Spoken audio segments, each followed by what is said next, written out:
deeper into as well is that the amount of buyers in 2025 that walked away from deals was extremely high compared to, I think it goes back, goes back a few years that was even remotely close. I think on average about 16.9% across the country, and Atlanta being one of the areas where about 22% from all the major areas that was highlighted specifically in this Redfin insight analysis. It showed that basically, a lot of people in the Atlanta metro area basically walked away from deals. Now, walking away from deals happens all the time, and it will continue to happen because the way that you start is not necessarily the same way you feel by the time you get through with the process. The more contingencies that you add to a transaction, the more it potentially slows down or put hurdles in the way of being able to get to the actual closing table. So for example, it's three things that typically make a deal fall apart, a transaction fall apart. So essentially,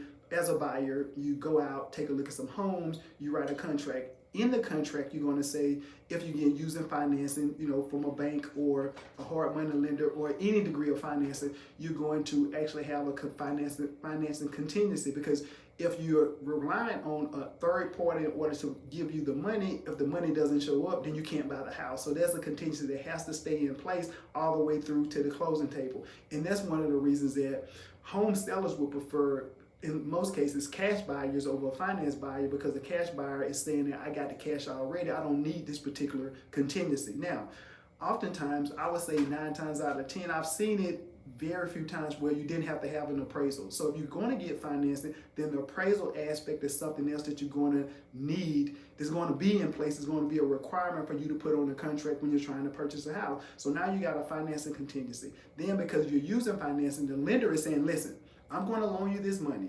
but the value of this property, we need to get that assessed. And that value must come in at the amount that you're going to pay for the home or greater than that amount. Now, the way that, after the housing crisis, the way that the